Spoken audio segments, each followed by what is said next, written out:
Seja bem-vindo a mais uma edição do Botequim Virtual. Informação na dose certa.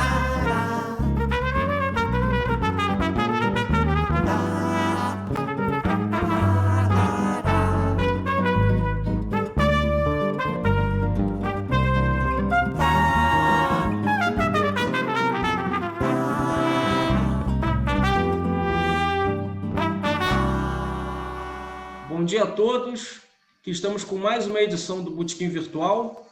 Essa é uma edição de inverno, talvez mais para um vinhozinho, uma cachaçinha aqui, um chopinho. E hoje quem vai nos saudar com grande conhecimento é Cavi Borges. Tudo bom, Cavi? Opa, tudo bem? Obrigado aí pelo convite, uma honra aí poder participar do Botequim Cultural. Cavi é um daqueles precursores, heróis, que desde lá da Cavide, no Humaitá, e aquelas produções pequenas, há muito tempo ali rompeu a barreira do cinema como grande indústria, mostrando o audiovisual feito por pessoas sem a tradição cinematográfica, digamos assim, tradição da família brasileira do cinema, ou seja, levar o cinema para as ruas, quase um Glauber Rocha, uma ideia na cabeça, uma câmera na mão, e produziu muita coisa, produz muita coisa. É um homem aí do audiovisual que vai nos contar como é esse audiovisual ser uma coisa mais fácil, um pouco mais fácil, para ser uma coisa acessível a todos do outro lado da câmera também. Então, Cavi, o convite ao Cavi foi feito pelo André, ele vai fazer a pergunta. Só vou começar com uma perguntinha para você abrir, e depois o André entra, nossos colegas Alana, Luiz Antônio, Hélio, entram quando quiserem. Rodolfo, Randolfo e Rogério devem estar chegando também. Cavi, Isso. Então vamos lá. Não, é uma coisa importante para elucidar. Eu sou de uma geração que vem depois dos anos 2000, né? A geração digital. E eu acho que essa chegada do digital no mundo, né? Não só no Brasil, mas no mundo, ajudou muito, democratizou o cinema e várias outras artes, né? O cinema era uma coisa muito cara, né? Em película, fazer um curta-metragem você gastava R$100 mil antes do digital, né? Então só que fazia cinema quem era rico, filho de gente rica, ou que ganhasse algum edital, e muito poucos editais aconteciam, né? Então, na verdade, o cinema brasileiro era feito de pessoas que tinham grana, né? Assim, o povão, né? Que a gente gosta de falar assim, os normais, nós, éramos sempre mostrados nos filmes, mas a gente não conseguia fazer os filmes, né? Eu trabalho muito com o pessoal de comunidade, desenvolvi um trabalho muito legal com o pessoal das periferias, daqui do Rio, do Brasil. Tem uma parceria muito forte com o pessoal da Cidade de Deus, o pessoal lá do Vidigal, do Norte do Morro. E a partir dos anos 2000, assim, 2002 para frente, eles começaram a fazer os próprios filmes, né? Primeiro começou a surgir escolas, cineclubes e escolas de cinemas nesses lugares. Quando eu falo digital, não é só a câmera, né? O projetor digital também, né? Onde você poderia facilmente montar um cineminha portátil fazer o seu cineclube, fazer uma garagem ou numa sala multimídia. Não precisava ter aquele equipamento caro de cinema, tal. Então acho que tudo isso facilitou e foi promovendo o surgimento dessa nova geração, dessa geração digital. Eu faço parte, né? É isso, o pessoal de 2000 para cá. E aí o cinema está muito ligado à tecnologia, né? Eu acho que quando a tecnologia muda e avança, o cinema também muda e avança. Agora a gente está vivendo um momento assim, né? Esse momento que está todo mundo em casa, teve um avanço de quase 5 anos em um ano, essa coisa do streaming, né? Da exibição do filme online, dessas plataformas. Até essa reunião que a gente está fazendo aqui era impensável há 2 anos atrás, né? E hoje em dia é uma coisa super normal. Eu fiz um filme agora na pandemia onde ninguém se encontrava, era um filme quarentena, cada um se gravava de casa, mandava pelo WhatsApp, eu mandava para o editor também o arquivo, e aí a gente ia construindo e fazendo o filme sem se encontrar. Então, assim, e eu acho que tudo isso que está acontecendo faz um pouco a democratização, vai aumentando a democratização. Eu mesmo sou considerado um produtor, um jovem produtor. Nossas produções são muito simples e baratas. Assim, o filme mais caro que eu fiz foi de 250 mil, o Cidade de Deus, 10 anos depois, sendo que nesse mercado profissional, o baixo orçamento é de 2, 3 milhões para cima. Assim, quer dizer, para baixo ninguém consegue fazer filme com menos que 2, 3 milhões. Eu já fiz 300 filmes, nenhum filme nosso foi mais caro que 250 mil, entendeu? Então, assim, essa galera independente, né? A gente chama de cinema independente, mas na verdade a gente depende de muita gente. Só um termo usado que vem dos Estados Unidos, né? Que são filmes feitos fora dos grandes estúdios, mas aqui no Brasil a gente não tem grande estúdio.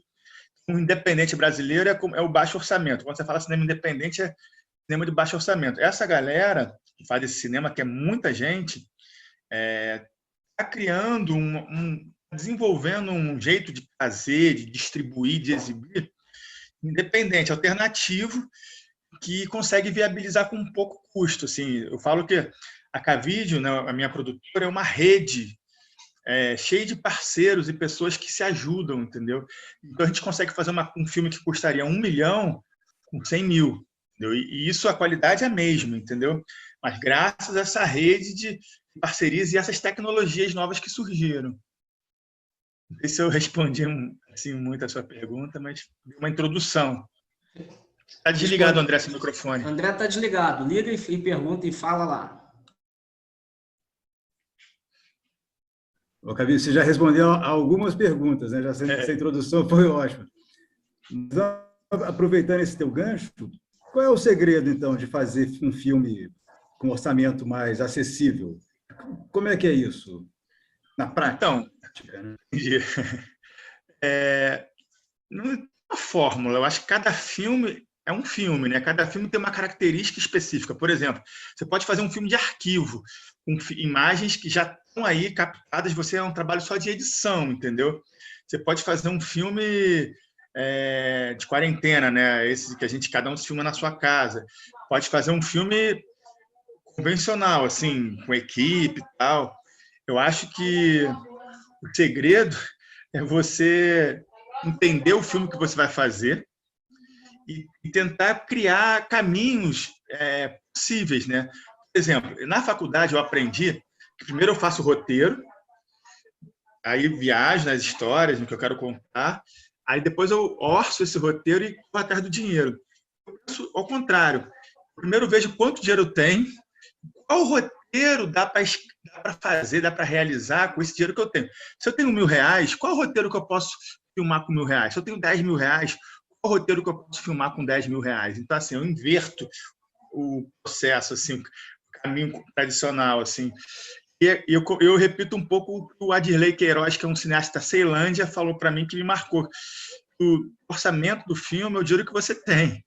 Quando a gente quer fazer um filme, a gente faz do dinheiro que a gente tiver. Se a gente tiver 1 milhão, é 1 milhão. Se a gente tiver 100 mil, se a gente tiver 10 mil, a gente vai fazer esse filme com 10 mil. Aí exige uma série de estratégias para viabilizar isso. E, assim, resumidamente, é uma rede de parceiros, né? 24 anos aí com a Cavídeo, começou como uma locadora, virou uma produtora de eventos, cineclubes, festas, eu apoiava teatro, cinema, pessoas, depois se transformou numa produtora, depois a necessidade também se transformou numa distribuidora.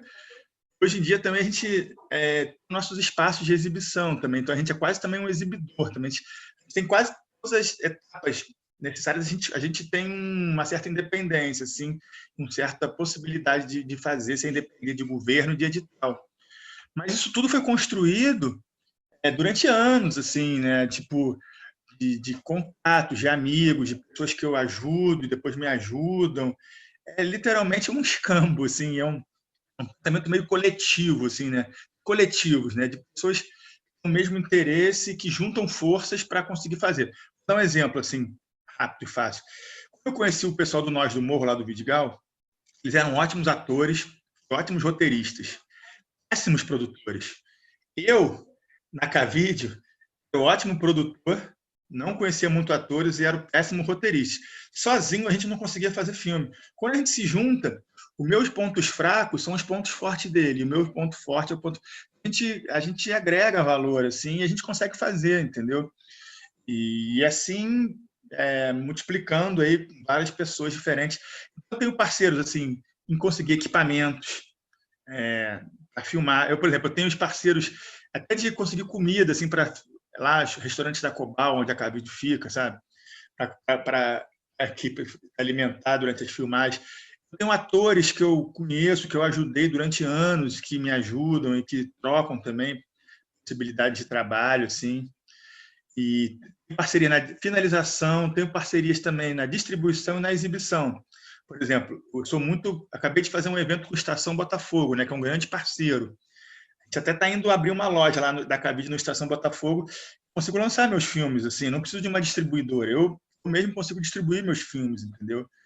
Então, por exemplo, uma distribuição que custa R$200 mil, assim, uma distribuição simples, consigo fazer com 10 mil, por exemplo, entendeu? Mas graças a essa rede de amigos e parceiros que eu fui construindo ao longo desses 24 anos, entendeu? Assim, é um jeito que eu encontrei, assim, é o meu jeito, assim. Eu acho que não tem um jeito certo e errado, eu acho que cada um encontra o seu caminho, sabe? Cada um tem a sua maneira de trabalhar, tem gente que é contra o que eu faço, acha que é um absurdo eu fazer um filme com 100 mil, o pessoal acha que eu não pago as pessoas, que eu exploro, outros falam que a qualidade é ruim. Ok, sim, não posso também ficar querendo... Cada um tem a sua opinião, mas assim, eu criei esse caminho meu e tem dado certo. A gente tem conseguido filmar muito, por exemplo, agora que o cinema brasileiro está parado por causa da pandemia e por causa também da Ancine, que é um órgão do governo que também está há 2 anos quase paralisado, onde sai o dinheiro do cinema brasileiro, as produtoras pararam, assim, tipo, não conseguem fazer nada. E eu consigo, esse caminho meu, eu não parei. Na pandemia eu continuei filmando, eu filmei 4 longas na pandemia, 3 webséries. Semana passada eu fiz um curta, um protesto às 500 mil mortes. Esse final de semana eu transformei uma peça num filme. Semana que vem agora eu vou fazer um videoclipe. Eu não paro, assim, mas porque eu criei esse jeito diferente aí de produzir, assim. Mas não é o jeito certo para mim, entendeu? Acho que cada um tem que encontrar o seu jeito, assim. Não dá, talvez, esse jeito que eu desenvolvi, não sei se funciona para todo mundo, entendeu? Perfeito.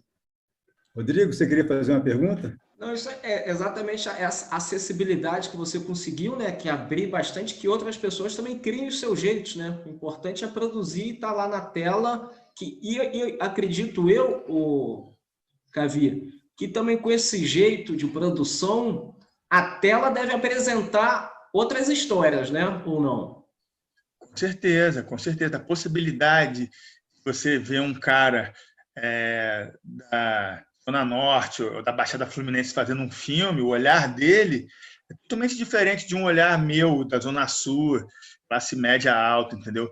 O olhar de um veterano, um cara que filmou nos anos 60 e agora está voltando a filmar, que é um projeto que eu tenho desenvolvido de ajudar antigos diretores que estão muito tempo sem filmar, que estão meio ultrapassados ou que não conseguiram acompanhar essas mudanças todas. Quando eu chamo um cara desse e produzo um filme desse diretor, um olhar totalmente diferente, assim. E eu sempre aprendendo, assim, também, quando eu produzo esses filmes, quando eu ajudo essas pessoas a realizarem seus filmes, uma forma também é uma aula para mim, e eu vou meio absorvendo isso para quando eu for fazer meu filme, saber, assim, isso dá certo, isso não dá. Então, assim, ao produzir filme de outras pessoas, eu também estou aprendendo a fazer os meus. E cada pessoa tem um olhar, né? Impressionante. Aí, Luiz Antônio. Luiz Antônio está com Maria Luísa Silva Amaral aqui, escrito embaixo da foto dele. Você é a esposa dele. Abre o microfone, Luiz Antônio.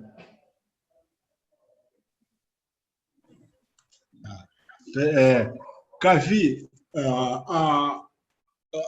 é um fenômeno que a gente observa não só no Brasil, mas também em outros países.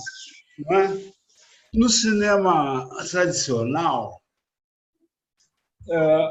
as atrizes, os atores e até mesmo os diretores eles costumam assim transitar do cinema para o teatro e também televisão, né? E o caminho ao inverso também acontece, né? Teatro para o cinema e para a televisão. No caso dessa produção, que, como você diz, é uma produção que eu considero essa produção que vocês fazem já histórica, porque foi a primeira que surgiu já no século XXI e no terceiro milênio. Então, isso aí já dá essa marca do chamado tempo histórico. Então, isso aí eu acho importante de ser registrado e reconhecido, né? Então, mas nessa forma nova, mais digitalizada, também acontece esse trânsito, né? Do cinema para teatro, para televisão, e o caminho inverso também acontece?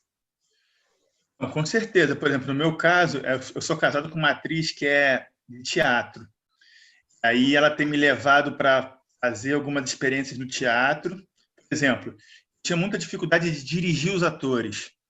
Ficava muito preocupada só com o enquadramento, onde a câmera ia ficar, tal. Quando eu começo a conviver com esse pessoal do teatro, começo a aprender essa coisa de dirigir o ator, né? Não só a câmera. E eu aprendo muito com eles, assim. E eu acho que vice-versa também.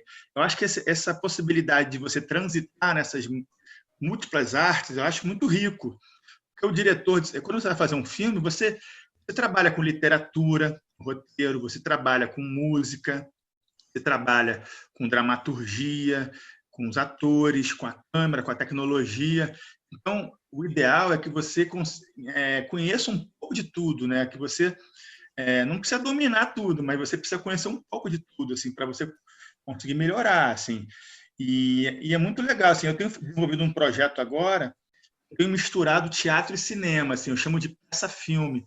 É dentro de um cinema, fazendo uma peça de teatro ao vivo com atores, mas que interagindo com a tela, com coisas pré-gravadas.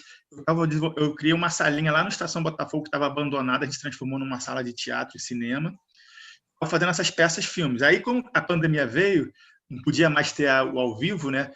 E essa peça, filmei, transformei num filme-peça. Eu botei esse nome aí, mas eu filmei uma peça com uma linguagem de cinema. Então, essa possibilidade de misturar as linguagens eu acho muito interessante e rica, assim, né? Eu tenho experimentado bastante nesse sentido. Fora o fato também que o nosso mercado é muito pequeno. Então, assim, às vezes você não consegue, o ator consegue só fazer cinema. O cinema, às vezes, ele consegue fazer um filme a cada 6 meses. Mas e os outros meses? O que ele vai fazer?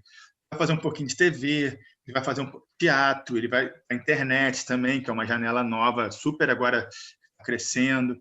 Então, acho que de transitar por todas as janelas que a gente chama e todas essas artes, eu acho importantíssimo.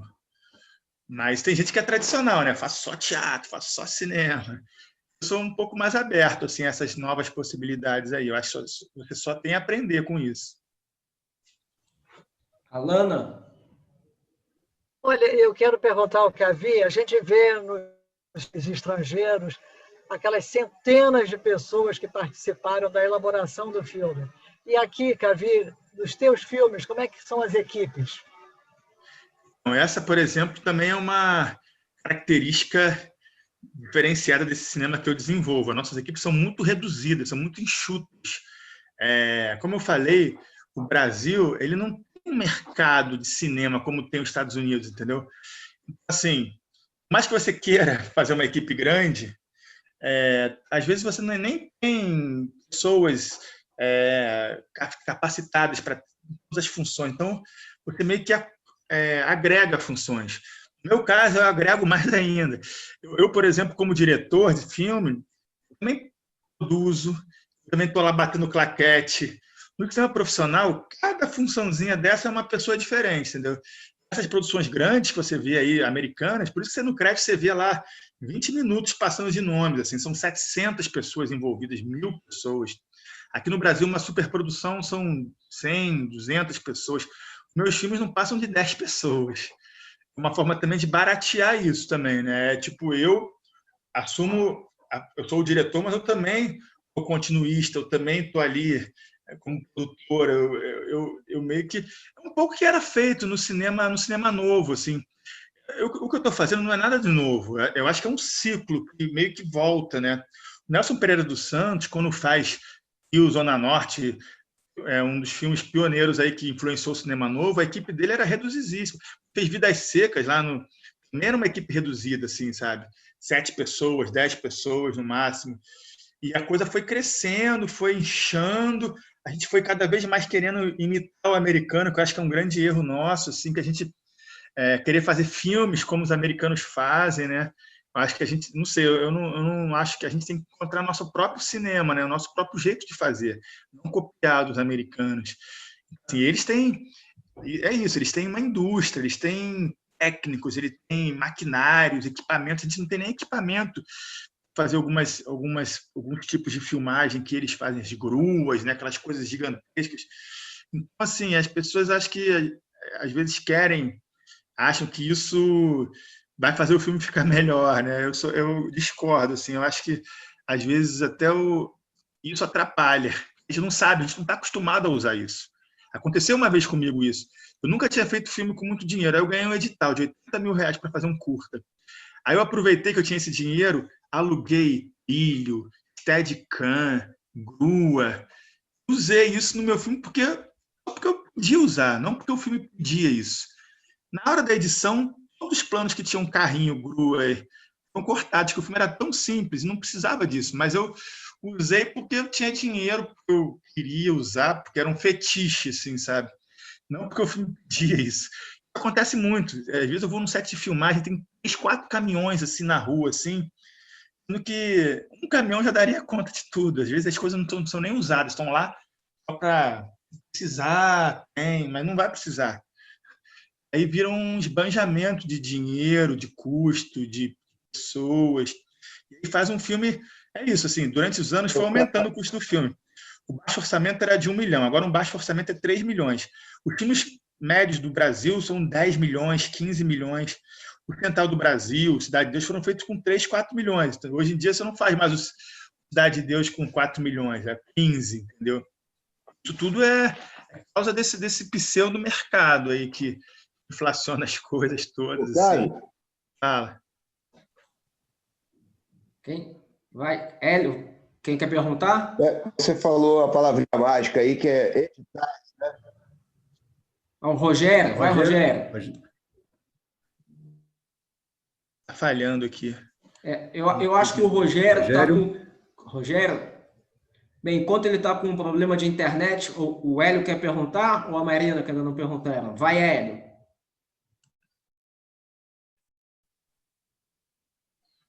Deixa a Marina.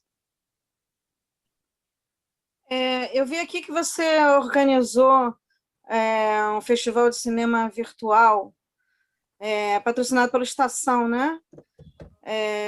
Eu me lembro da Estação dos anos 80, que era muito frequentado. Você acha que isso vai mudar ou vai ser meio virtual? Qual é a sua perspectiva de futuro? Já mudou, principalmente né? do cinema independente. Já mudou. Eu acho que agora a gente não vai ter como voltar atrás ao que era, né? Quando acabar a Covid, a gente não vai voltar ao que era antes. Eu acho que vai vir diferente, né? E o streaming, né? Essa coisa de você ver filme em casa, ia demorar uns 4, 5 anos para se consolidar. Por causa dessa velocidade da pandemia, já se consolidou em 1 ano, entendeu? Então, eu acho que agora os cinemas criar estratégias para atrair o público. Eu tenho desenvolvido um trabalho com a Estação, eu sou muito parceiro deles, e eles estão vendo que agora só passar o filme não é suficiente para tirar a pessoa de casa. Tem que fazer um evento, chamar um convidado para debater o filme, tem que ter uma festa. Então, eles estão percebendo isso, eles estão começando a se preparar e criar essas novas estratégias. Ao mesmo tempo, criar também o portal deles online, né? Criar também a plataforma do Estação. A possibilidade das pessoas verem presencialmente, mas também verem online, porque agora vai ter muita gente que vai ficar no online, outros vão voltar aos cinemas, mas eu acho que já mudou, já não vai ser nunca mais como era, assim, sabe? E é isso. Essa transformação, eles têm que se adaptar a isso e criar. Esse festival que eu fiz com a Estação foi uma primeira tentativa que o Grupo Estação fez, fazer uma plataforma online e ver como isso funcionava. Foi super legal. A gente teve 80 mil acessos em um mês. 80 mil filmes, pessoas viram os filmes. A gente foi de graça, lógico que de graça também atrai mais gente, mas a gente conseguiu fazer uma retrospectiva nos 35 anos do Estação. Botamos assim, disponíveis desde o Sei Que Vou Te Amar, do Arnaldo Jabor, que foi o filme que inaugurou o Estação em 85, até os filmes atuais, recém-terminados, e deu muito certo, assim, muito legal, assim, sabe? E eu acho que a gente não tem que lutar contra essas mudanças que surgem, a gente tem que se juntar a elas, a gente tem que aprender como que elas funcionam e usá-las a nosso favor, né? Então, eu acho que, provavelmente, está acontecendo isso. Todos os cinemas estão abrindo as suas plataformas online. Vai dar a opção da pessoa ver em casa, ver no cinema, e criar estratégias, né? Tipo assim, alguns filmes ser só no cinema, alguns ser online, alguns ser online e no cinema.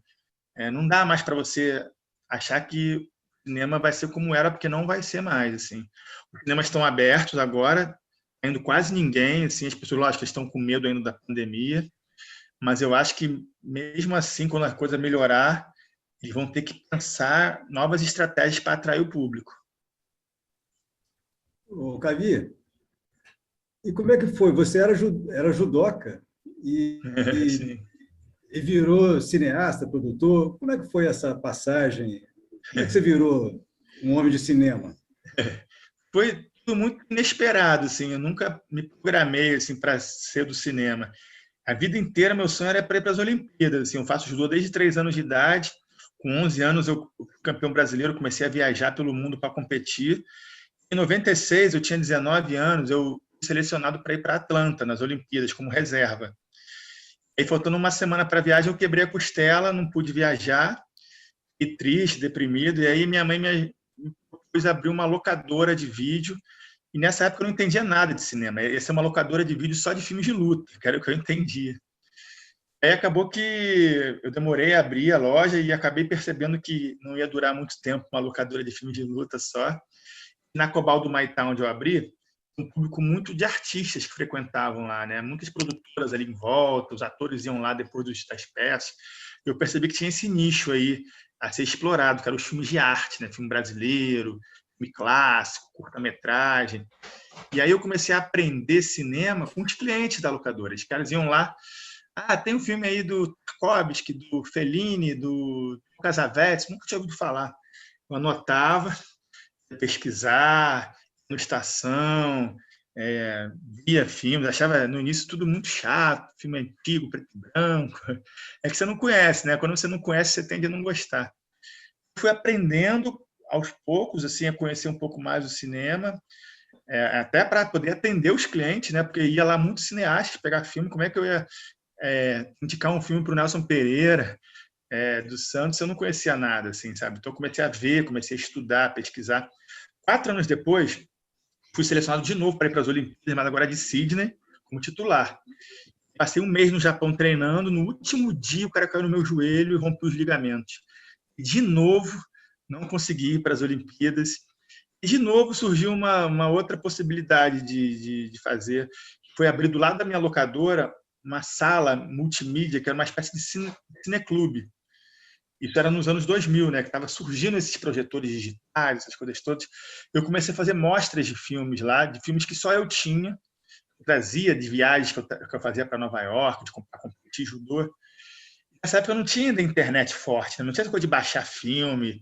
Eu tinha filmes na minha locadora que ninguém tinha. Eu trazia de fora. Comecei a fazer mostras nesse espaço do lado com esses filmes. Essas mostras bombaram assim na mídia, saiu muita divulgação, foi muita gente lá ver os filmes e acabava conhecendo a locadora depois, assim, né? E essas pessoas esses eventos eram 2 em 2 meses começaram a ser mensais, depois começou a ser quinzenal, depois começou a ser semanal, quase que diário. Conheci muita gente por causa desses eventos, dessas mostras que eu fazia. E fui me envolvendo cada vez mais com o cinema. O judô cada vez mais foi ficando para trás, o cinema foi crescendo, né? No judô, com 30 anos, você já está velho. No cinema, você está começando. É o início de tudo, assim. Então, assim, engraçado que as desgraças do judô foram me levando para as coisas do cinema. Hoje em dia, eu vivo o cinema 24 horas por dia. Eu até voltei ao judô fazendo filmes de judô. Eu tenho feito documentários sobre a Rafaela Silva, que foi campeã olímpica, sobre o Rogério Sampaio, sobre o Olha, atleta refugiado que vai competir agora no Japão. Uma forma de eu poder mostrar o meu olhar, né? Um olhar de quem foi de dentro, né? Quem foi judoca, poder fazer filmes sobre e contar essas histórias que as pessoas não conhecem muito. Mas é isso, assim, eu nunca esperei que eu fosse atrás, assim, eu nunca esperei que eu fosse ser diretor de cinema, fazer filme. Foi acontecendo assim, oportunidades que iam aparecendo e eu ia experimentando, ia gostando. Eu comecei a namorar uma estudante de cinema, conheci na Cavídeo. Eu ia acompanhar ela nas filmagens da faculdade dela no final de semana, para estar junto com ela. Eu ia nos sets de filmagem, aí eu comecei a ajudar. Aí eu trouxe uma câmera do Japão, digital, emprestava, conseguia comida na Cobal para a equipe, deixava o pessoal alugar filme de graça. E quando eu me dei conta, eu estava produzindo os filmes, assim, desse meu jeito. Assim, eu sempre fui empreendedor, né? Eu sempre não tinha patrocínio no judô, eu trazia kimono do Japão para vender, eu vendia camisa de judô nas competições, eu tinha uma equipe de som, fazia festa para conseguir dinheiro, para conseguir pagar minhas viagens para lutar fora do Brasil. Esse jeito empreendedor eu levei para a locadora e agora eu trago também para a produtora de cinema, né? Eu até falo muito isso, eu dou um curso, né, sobre cinema, de baixo orçamento, novas formas de pensar o cinema. Falo que hoje em dia no Brasil não dá para o diretor ser só de ser diretor, né? No Brasil, você precisa ser um pouco de produtor também, você tem que ser um pouco de empreendedor também. Você não pode achar que vai fazer só faz o filme, você precisa divulgar o filme, você precisa lançar o filme, você precisa vender o filme, você precisa e às vezes você não tem dinheiro e às vezes não tem gente para fazer isso para você. Então você mesmo tem que fazer. É importante você também ter esse lado empreendedor também, que isso vai te ajudar com certeza a fazer seu filme ir mais longe. E a Cavídeo, como é que está? Não, desculpa. Hélio, vai. Continua, André. Só avisar que deu um alarme aqui que pode ser cortado, mas André pergunta, a Cavi vai respondendo. Se cortar depois na edição, a gente acerta. Tá. E depois eu pergunto depois na segunda parte. A Cavídeo, durante muito tempo, a locadora sustentava a produtora. Agora inverteu. A produtora sustenta a locadora. A locadora deixou de ser uma coisa rentável. Ela só existe porque eu quero que exista, assim, porque um acervo gigantesco de filmes raríssimos que não tem no streaming, grande parte dele. E eu ainda tenho muita gente, pesquisadores, estudantes de cinema, colecionadores, cineastas que ainda frequentam lá, então eu quero que ela continue. Tive que me reinventar. Vim aqui para as Casas Casadas em Laranjeiras, estou saindo da Cobal do Maitá, que lá o lugar é muito caro. Consegui uma parceria com a Rio Filme, eles me cederam uma sala, em troca eu estou disponibilizando os filmes gratuitamente para o público. Tem uma biblioteca de cinema também, e lá virei um espaço cultural. A Cavídeo agora não é mais uma locadora, é um espaço cultural. E foi a única forma que eu encontrei para ela conseguir sobreviver. Na Cobal eu ia ter que fechar, ia ter que guardar os filmes ou vender, e eu não queria isso, entendeu? Fiquei 20 anos montando esse acervo, não queria me desfazer dele. Eu acho que ele ainda é importante, ele tem uma função ainda importante ainda para a cultura do Rio, para a cinefilia. A forma que eu consegui que isso continuasse, me reinventando e virando um espaço cultural e me associando a Rio Filme, entendeu? É onde as Casas Casadas aqui em Laranjeiras, onde eu estou agora, entendeu? Então a Cavídeo hoje em dia é isso, ela é um pouco de tudo, né? Mas da onde eu tiro o dinheiro hoje em dia é na produtora, né? A produtora que me sustenta, né? Fazer filmes, sou jurado de festivais, curador de mostras, de festivais de cinema, dou aula também.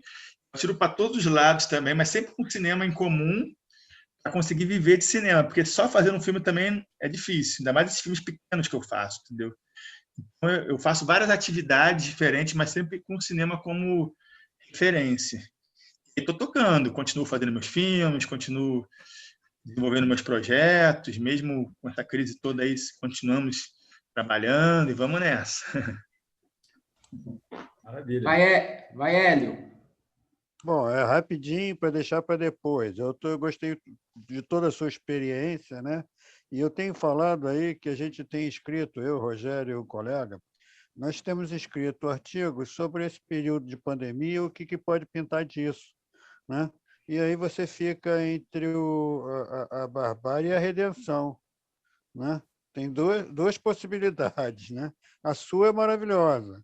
A sua você está descobrindo, né, que ficou muito mais barato, né, a possibilidade de fazer filme, de repente multiplicar até essa experiência aí de TikTok, você vê aí vários cineastas já começando, né?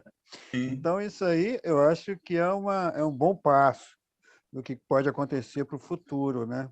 E aí a gente tem assim um dos nossos projetos que a gente diz o seguinte: o trabalho morreu, o trabalho formal acabou. O que vai acontecer é a necessidade das pessoas conseguirem se reproduzir através do artesanato e arte, né? E a sua área, né?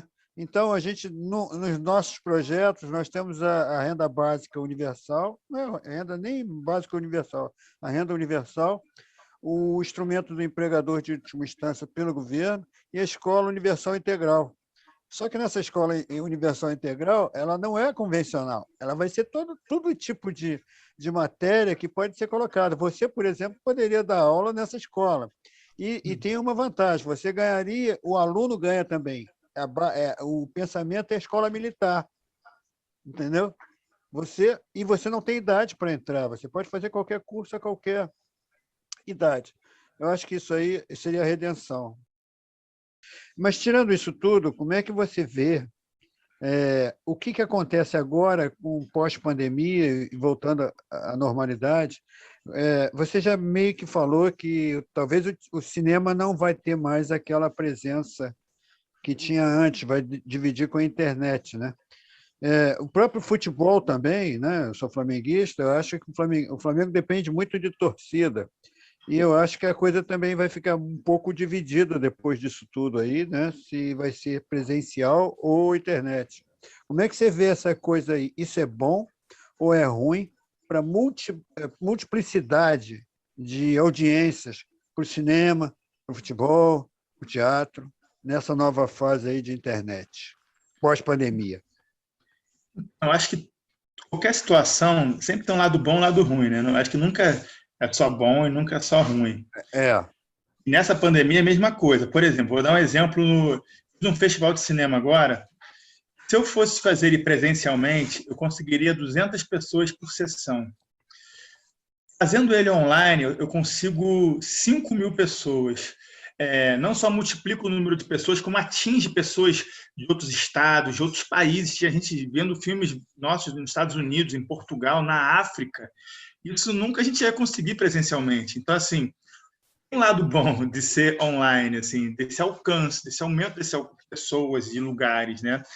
O lado ruim é que você está junto ali, perto, acabar o filme, beber uma cerveja, comemorar, abraçar, ver a reação do pessoal ali na hora, a respiração das pessoas. Isso tudo é muito bom também, sabe? Eu acho que é a mesma coisa quando voltar pós-pandemia. Eu acho que vão ter coisas boas e ruins. Assim, eu acho que a gente tem que... Eu sou um cara otimista. Eu sempre tento ver o lado bom das coisas. Assim, eu acho que estamos vivendo um momento muito difícil.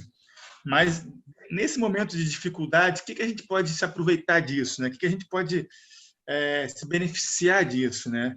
Assim, no cinema, por exemplo, eu acho que vai surgir um gênero, assim, de cinema de pandemia. E um jeito novo, assim, de pensar o filme, de fazer o filme, de exibir o filme. Eu acho que quando voltar também vai ter um pós-pandemia, sabe? Eu acho que essa mistura do presencial com online e todas essas possibilidades que essa tecnologia permite para a gente, sabe? Você vê, várias pessoas que eu trabalho nem sabiam mexer nesses programas de internet. A gente está sendo obrigado a aprender. Eu mesmo, eu sou péssimo, assim, eu trabalho com tecnologia, mas eu sou super ruim assim, de tecnologia. Agora eu já sei como é que funciona, já sei como é que faz, o melhor programa, como que eu faço. Então, assim, você acaba sendo obrigado a aprender esse novo jeito. E que é a evolução, né? Que eu acho que é essa transformação que vai surgindo, né? Eu vejo muito assim, muitos diretores de cinema assim, dos anos 60, 70, eles negaram essas transformações. Eles ficaram para trás, sabe? Eles ainda pensam como se fosse nos anos 60, 70, com a película, com a Embrafilme, o jeito de conseguir dinheiro, de fazer o filme, de lançar o filme. Agora é totalmente diferente. Assim, se você não aprender, se você não se atualizar, você vai ficar para trás, entendeu? E aí é isso, assim. Eu, como um cara empreendedor, eu estou sempre em busca de coisas novas, assim, de aprender coisas novas para evoluir. E, Cavi, é o seguinte, você acha que a duração da apresentação vai reduzir, como está acontecendo hoje na internet, também as pessoas estão reduzindo o tempo, né? Porque todo mundo quer ver muita coisa, então o tempo está sendo reduzido, tanto das palestras, de tudo, né? O cinema também, a tradicional 2 horas, vai reduzir para essa fase internet? Eu acho que já acontecia isso antes da pandemia, né? Você via os filmes feitos para a internet, para o YouTube, né, que a gente chama, eram filmes pequenos, esses Porta dos Fundos da vida que fazem sucesso, são milhões de pessoas. Até o Porta dos Fundos mesmo, um amigo meu que é o dono do Porta dos Fundos, foi um dos criadores, o Ian SBF, eu estudei com ele na Estácio. Os primeiros vídeos dele eram de 15 minutos. Começou a perceber que quanto menores os vídeos que ele fazia, mais gente via. Hoje em dia os vídeos têm 2, 3 minutos. Acho que assim, cada janela uma especificidade, né? Uma especificidade, um jeito assim. A internet é um jeito, o cinema é outro. Talvez a pessoa continue fazendo os filmes longos, mas sabendo que ele vai ser visto no cinema, na internet não vai funcionar. Você botar um filme de 2 horas e meia para passar na internet, para se ver no celular, ninguém aguenta, assim, não consegue se concentrar, é pequeno, você não tem essa imersão. Eu acho que vai ter de tudo. Eu acho que os cinemas não vão acabar. Eu acho que vai continuar tendo pessoas fazendo filmes longos ainda. Mas acho nem que o botequim. Ainda vi, nem o botequim. Esse virtual vai voltar a ser real. Com certeza. Mas eu acho que cada vez vai ficar mais nichado, né? Vai ficar mais específico. Vai ter o pessoal do cinema, vai ter o pessoal da internet, vai ter o pessoal do celular. Acho que não vai deixar de existir, mas vai dividir, né? Eu acho que... Mas não vai ter um cinema híbrido. O filme não vai ser também, ele vai passar em salas tradicionais, mas ele não vai ser híbrido, tipo um cinema de internet com menos tempo, né? E ficar assim no meio do caminho das duas coisas? Não, com certeza. Eu acho que vão surgir nova linguagem, né? Novas linguagens, assim, e com certeza os filmes vão ficar menores, os filmes vão ficar... não sei, a pandemia, mais fechados, né? Tipo, enclausurados. Eu acho que a arte ela é um espelho da vida, né? Eu acho que o cinema também é isso, assim, reflete o mundo que a gente vive. Essas mudanças que acontecem no mundo vão estar no cinema, nos filmes também, entendeu? O jeito que você consome também. As pessoas estão criando cinemas nas suas próprias casas, assim. Não precisa mais no cinema para ver um filme numa tela grande, numa resolução 4K, com som 5.1, se você consegue em casa. Talvez você agora precise reinventar o cinema, botar uma coisa a mais nele, fazer a pessoa ir para o cinema e não ficar em casa, assim, porque vários amigos meus, por exemplo, têm em casa assim como se fosse no cinema, então não tem necessidade de se deslocar, pagar, mas tem outras coisas também, né? O encontro, o coletivo, essa coisa do encontro. Por exemplo, para mim é muito importante, assim, quando eu lanço um filme meu, esse encontro, né? Saber o que as pessoas acharam, conversar, ouvir. Eu sempre ressignifico meus filmes quando as pessoas começam a falar deles, né? Assim, começo a enxergar coisas que nem eu tinha enxergado, assim, através do olhar e da opinião das outras pessoas. Isso não vai deixar de existir, sabe? Mas vai mudar, com certeza. Não sei para onde que a gente vai, mas é um outro caminho, eu acho. Alana, acho que quer fazer uma pergunta. Depois eu vou fazer. Antônio. Vai, Alana. Tá. Davi, uma curiosidade que eu tenho, você com essa aproximação dos cineastas jovens nas comunidades, o que você aprende com eles? Qual é a coisa assim que você destaca dessa interação? Então, vou falar até como é que eu fiz faculdade na Estácio, ali no Rio Comprido. Minha turma tinha 40 alunos. 39 queriam ser os diretores.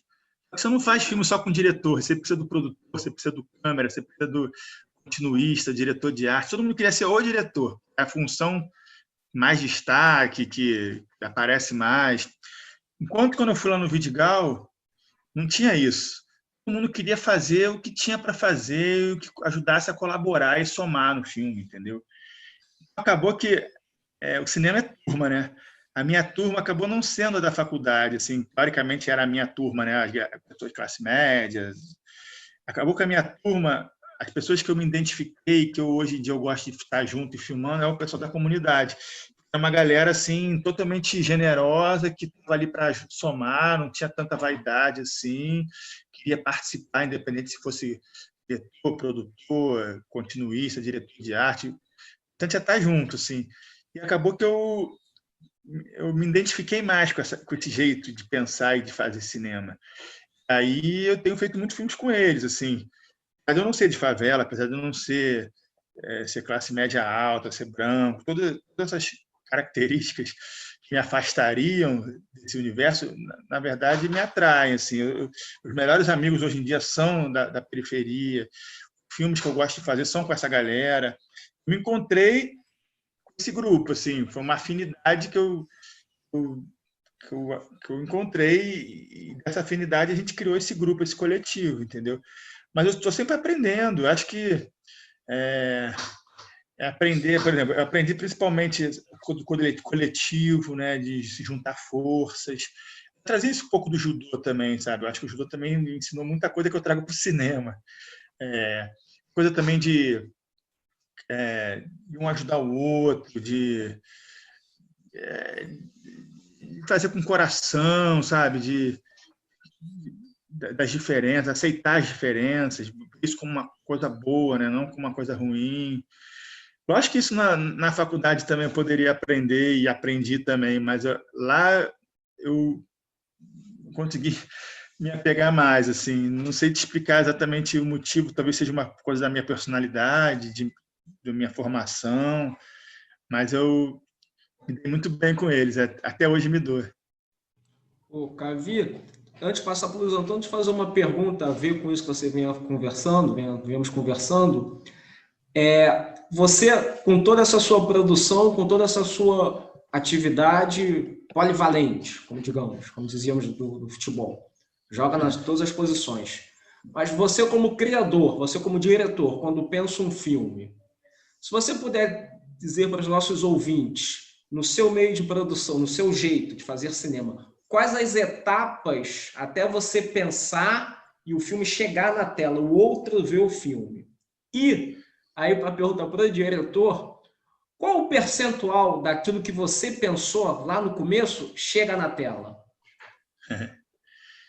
Então, isso é interessante, porque começando pela essa última agora, a última pergunta. Quando você escreve o roteiro, é uma coisa. Aí, quando você vai filmar esse roteiro, vira uma outra coisa. Quando você vai finalizar o que você filmou, vira uma terceira coisa. Essas casualidades, essas coisas que vão acontecendo, esses imprevistos, acho que são muito bem-vindos, assim, e só tende a somar assim, no resultado final. Quase sempre eu vejo o filme pronto e vejo o roteiro, assim, é muito diferente, assim, ele vai se transformando. É um ser vivo, ele vai se desenvolvendo, né? Não é uma coisa assim, uma regra de bolo, sabe? Não é uma coisa assim, 2 mais 2, 4. No cinema, 2 mais 2 pode ser 6, entendeu? Brincando aqui. Em relação às etapas, antes tudo começa com uma ideia, né? Você pensa uma ideia, aí essa ideia você escreve um roteiro ou não. Muitos filmes, às vezes, não têm roteiro, assim. São ideias que a gente começa a experimentar. Eu faço um cinema, o jeito que eu faço hoje em dia, muito parecido com o jeito que o pessoal do teatro faz, assim. Por exemplo, eu penso uma cena, aí eu vou no ensaio, falo dessa cena para os atores, a gente pensa, faz alguns improvisos, faz alguma... E aí, vendo aqueles atores fazendo a cena ali no ensaio, começa a surgir os diálogos, começa a surgir outras ideias. Eu não sou o roteirista tradicional, assim, eu não consigo escrever um roteiro de um filme de 2 horas, assim, detalhadamente, com antecedência. Eu acho isso incrível. Os caras que conseguem escrever, antecipar com a cabeça 2 horas de filme, né? A cena começa assim, depois vai para aquilo. Eu acho que eu tenho uma espinha dorsal, né? Eu sei onde começa e onde termina, mas esse meio aqui, eu acho que ele vai surgindo dos ensaios, das conversas com os atores, com o resto da equipe. Os meus filmes são muito coletivos mesmo, assim, a criação não é uma coisa individualista, não. A gente vai criando o filme no processo. O processo é muito rico, assim, e ele efetivamente é o que faz nascer o filme, sabe? Então, normalmente eu tenho uma ideia, aí eu tenho um roteiro assim básico, aí eu começo a chamar a equipe, as pessoas que eu já trabalho, meu grupo, né? Os atores, a gente conversa, a gente vê filmes, uma coisa muito que eu gosto muito, assim, trago muitas ideias de filmes que eu já vi, sabe? Os filmes me inspiram, assim, me trazem referências, ideias. Então a gente começa a comparar, assim, isso aqui podia ser igual aquele filme ali, podia ser usar aquela estética daquele outro filme ali. A gente vai testando e vai experimentando. Uma coisa boa do cinema de baixo orçamento é isso. Quando você não tem muito compromisso assim com prazo de edital, de prestação de contas, então você pode errar. Errando, você acerta. Assim. Eu acho que o erro te faz repensar, te faz criar outro caminho. Eu acho que essa possibilidade de você fazer e depois desfazer, e depois fazer de novo, é um constante laboratório. Assim. Então, o teatro faz muito isso, né? A gente traz um pouco isso do teatro para o nosso processo criativo. Por exemplo, eu estou fazendo um filme agora, vou começar a fazer um filme até que o André vai filmar, primeira cena do filme na separação da segunda, que eu tenho, por enquanto, 3 ou 4 cenas do filme na minha cabeça, não tenho mais nada além disso. Vou filmar essas 4 cenas, pode ser que eu não use essas 4 cenas que eu filmei, eu refilme elas ou mesmo descarte elas ao longo do processo. E eu vou lendo sobre aquele assunto, sobre aquele personagem, vou vendo filmes, vou conversando, vou vendo o que eu já fiz, o que ficou bom, o que não ficou bom, e a coisa vai nascendo. Não tem muito um caminho muito bula de remédio, não. Isso aí é um jeito tradicional de fazer, né? Que é isso, você escreve um roteiro, aí fica anos desenvolvendo o roteiro, criando o roteiro, aí depois você consegue uma grana para fazer aquele roteiro, aí você filma, aí depois você finaliza e faz. Eu não faço muito assim, o meu jeito é diferente, assim, sabe? Não funciona muito bem para mim isso. Talvez porque eu seja um péssimo roteirista.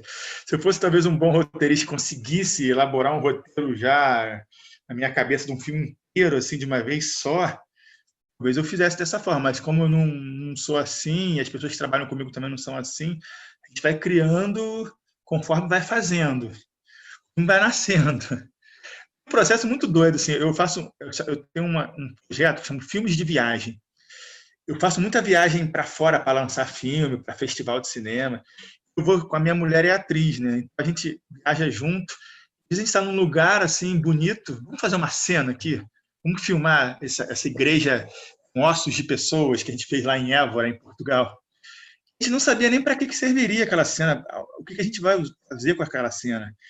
A gente filmou uma cena lá, ela nessa igreja. A gente está construindo um roteiro. É um filme de vampiro. A gente vai usar essa cena que já está gravada. Olha que louco. A cena veio primeiro que o roteiro. Gravou a cena e agora a gente vai criar um roteiro para poder usar aquela cena. A gente fez 3 filmes assim. A gente fez O Salto no Vazio. Tem várias cenas já pré-gravadas de viagens que eu fiz com ela. Aí no filme vira o casal se corresponde através de videocartas. Eu uso esses vídeos como se fossem cartas Eles mandam, ele está na guerra, cobrindo a guerra da Síria, e ela está viajando pelo mundo escrevendo um roteiro, e ela vai mandando esses vídeos para ele.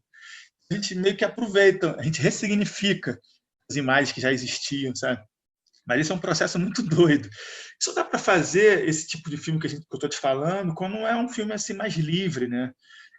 Quando você ganha um edital e você ganha, sei lá, 1 milhão, 2 milhões, não pode fazer assim, porque você tem que prestar contas, você tem que ter um prazo de entrega, entendeu? Então, isso acaba te mobilizando um pouco. Assim. É isso que eu estou falando.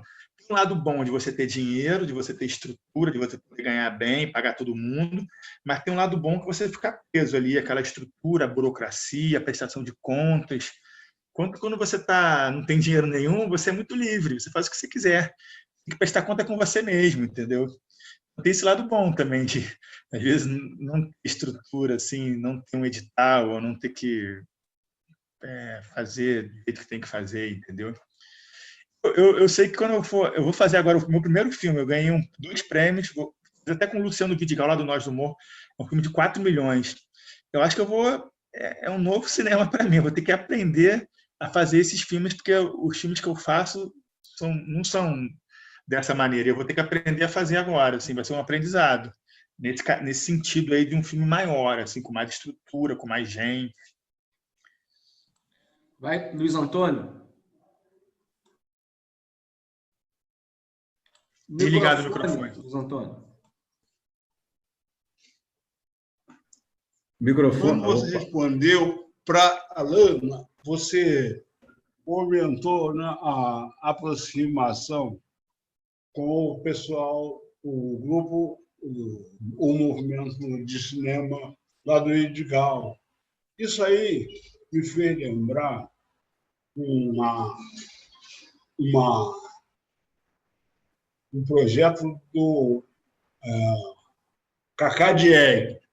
Na década de 1960, houve filmes um filme chamado 5 vezes Favela, filmado por 5 cineastas naquela época. E agora, o Cacá Diegue, agora deve ter uns 10 anos, isso, no máximo, ele repetiu isso aí, né? E ele teve uma preocupação, porque na primeira vez, na década de 1960, nenhum diretor conhecia a favela. E ele fez questão de filmar, da segunda vez, só com diretores nascidos e criados em favela, né? E foi realmente, ele disse que ele teve uma surpresa muito grande, porque cada um desses diretores ele já conhecia pessoas na favela que poderiam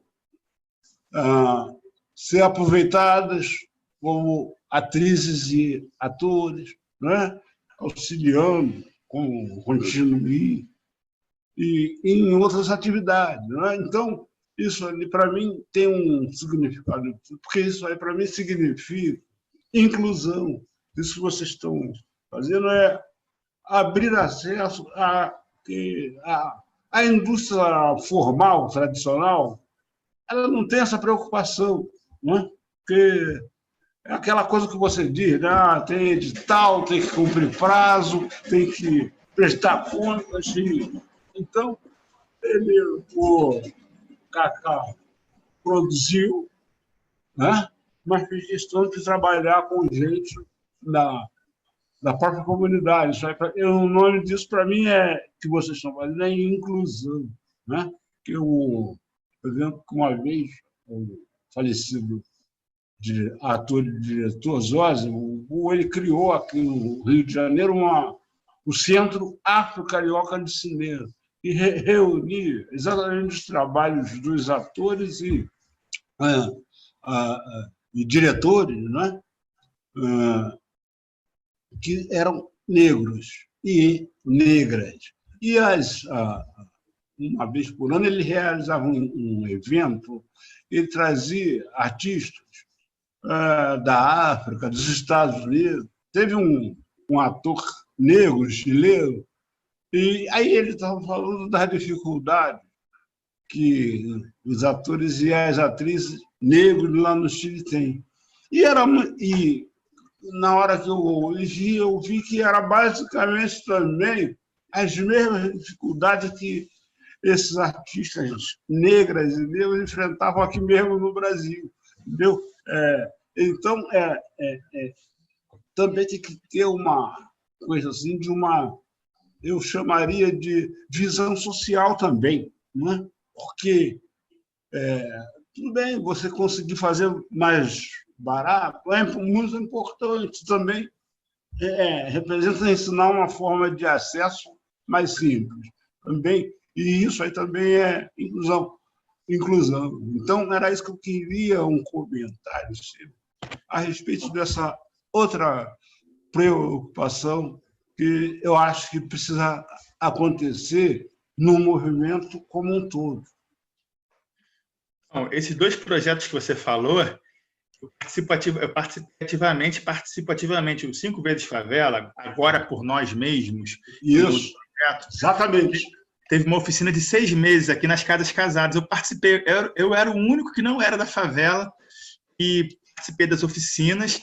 E o Luciano Vidigal, que eu falo aqui, já falei aqui algumas vezes, é um dos diretores desse projeto, junto com a Luciana Bezerra, junto com o Cadu Barcelos, junto com a Manaíra, com o Vavá, são todos amigos e cineastas que eu produzi antes do Kaká, só que fazendo curtas.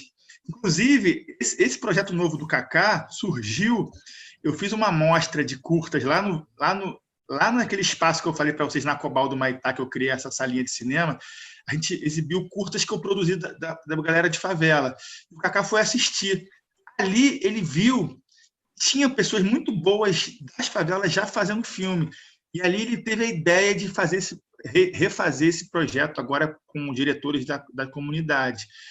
Assim, eu acompanhei todo o processo, eu viajei para Cannes junto com eles, eu estava com um curta meu, eles estavam com o 5 vezes Favela. São amigos meus. O Cadu faleceu agora recentemente, né? Teve aquele assassinato ali na Avenida Presidente Vargas, um dos diretores, mas todos os outros, o Rodrigo Feira, da Cidade de Deus, o Cacau Amaral, de Duque de Caxias, são todos super parceiros que eu já produzi. Isso que você falou, e o Zósimo também, esse Festival do Zósimo, eu participo quase desde a primeira edição. Eu produzo muitos diretores negros. Tem diretoras negras, hoje em dia estão a Sabrina Fidalgo, a Milena Malfredini e a Sabrina Rosa, são diretoras que eu produzi e ajudei elas a fazerem os filmes delas, e elas participaram desse festival. Agora também, a Cavide, a minha produtora, talvez seja a produtora que mais produz filmes de diretores e diretoras negras. Uns 20 ou 30 que eu já produzi, desde o meu primeiro longa, o LAPA, sobre hip-hop, que eu fiz com o Emílio Domingos também, que é outro diretor negro também que está em destaque. Esse pensamento que você falou da inclusão, pensamento social, é muito a ver o trabalho que eu desenvolvo. Assim. A gente estava começando a falar aqui de cinema de baixo orçamento, mas o foco da Cavídeo, né, da minha produtora, é muito esse cinema social. Né?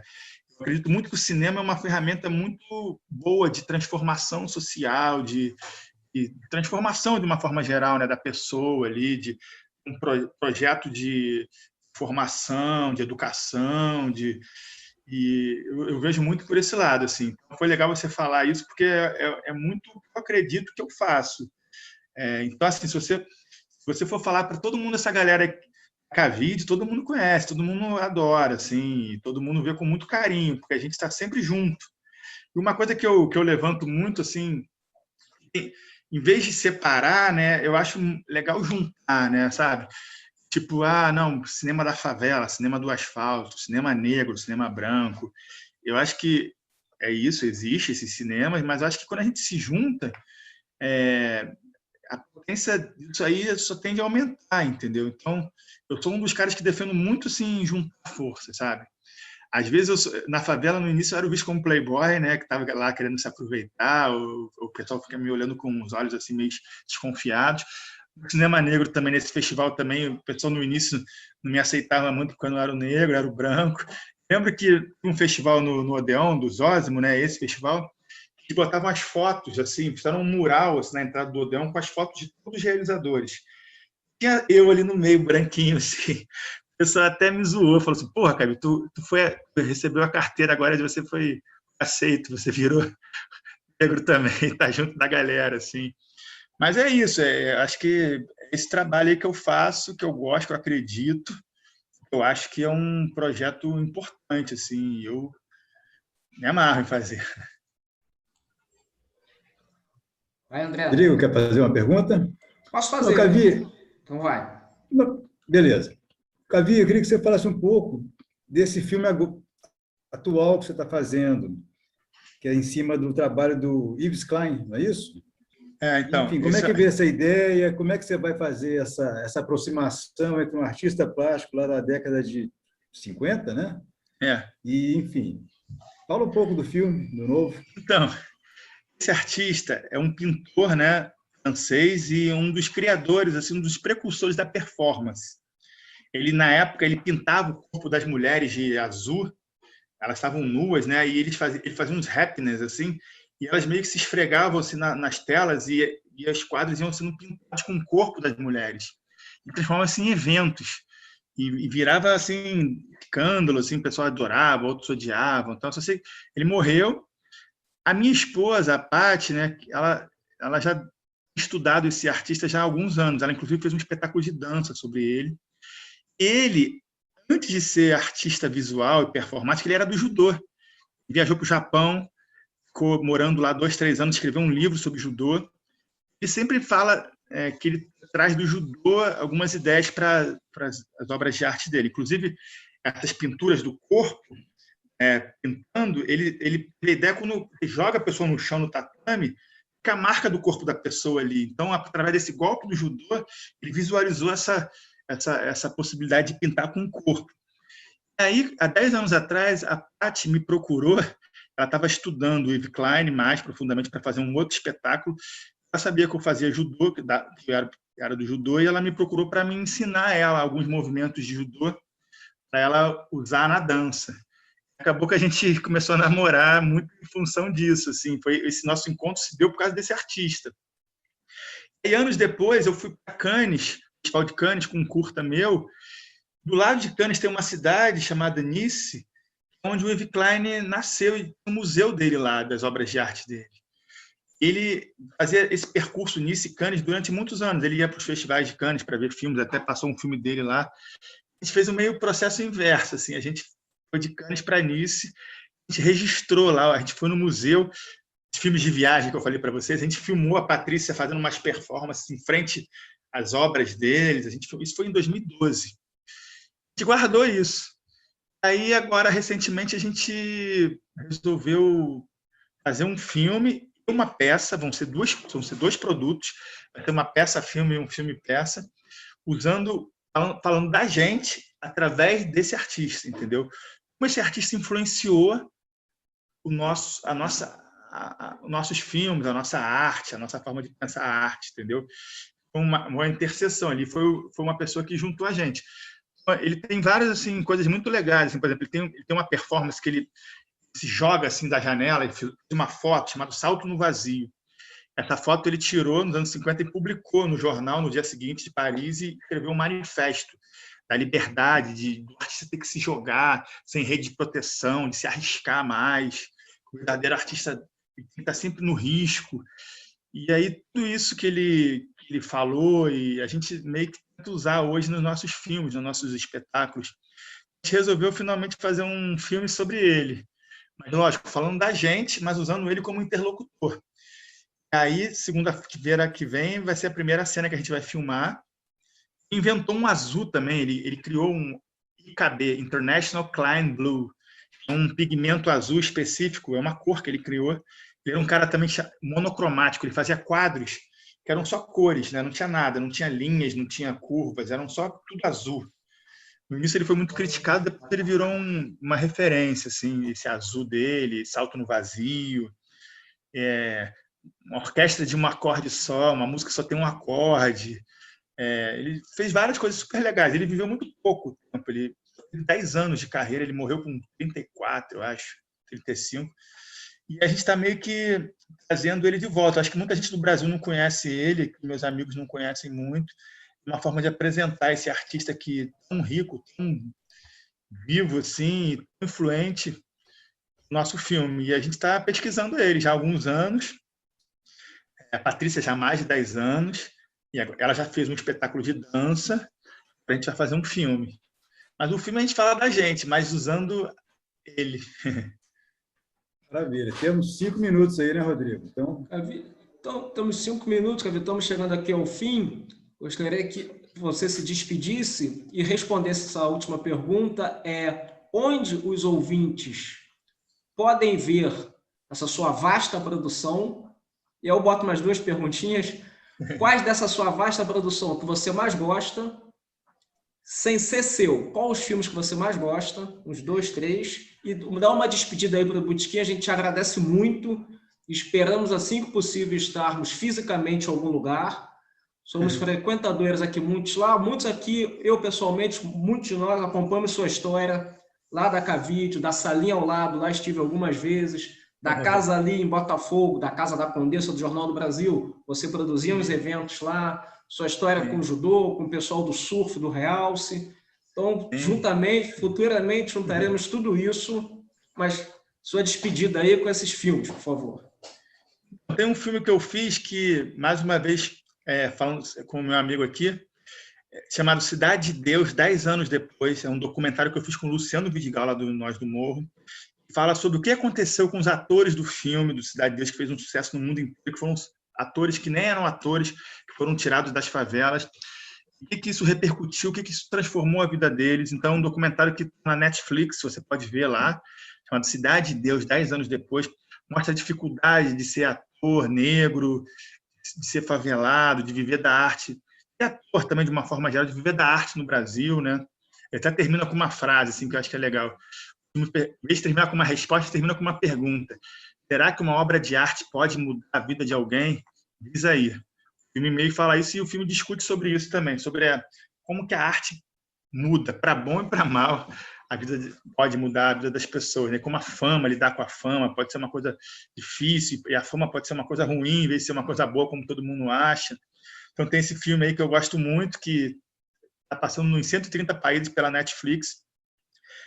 Meus filmes, todos eles podem, se você botar no Google, Cavi Borges, você vai encontrar vários deles na internet. Inclusive, eu estou abrindo um canal no Vimeo, o canal Vimeo da Cavídeo, com nossos 320 filmes lá, de graça. Agora vai ter um festival começa agora dia 16, vai até dia 1º de agosto. Vai ter lá cursos online, vai ter palestras, lives, e os filmes todos lá. Então, se você procurar Vimeo, Festival Cavídeo 24 anos, você vai chegar nessa página, nessa streaming do Vimeo, e vai encontrar todos os nossos filmes lá, desde clipe, videoarte, videodança, minissérie, websérie, longas e curtas. E agradecer aí o convite, o bate-papo aí foi muito legal. Conhecer vocês também, alguns eu conheci, outros não. Só agradecer a possibilidade de divulgar o meu trabalho, divulgar as coisas que eu faço. Para mim é sempre muito bom poder fazer esses filmes nossos chegarem a mais gente. Tenho certeza que as pessoas que vão estar ouvindo esse bate-papo vão lá procurar, alguns vão acompanhar o festival, outros vão acompanhar mais o meu trabalho. Isso sempre é muito rico. Só tenho a agradecer a vocês. Obrigado, Cavi. Sucesso. Valeu. Agradecemos nós, essa abertura que você dá ao cinema e ao novo cinema. Esta foi mais uma edição do Botequim Virtual. Informação na dose certa. Até a próxima.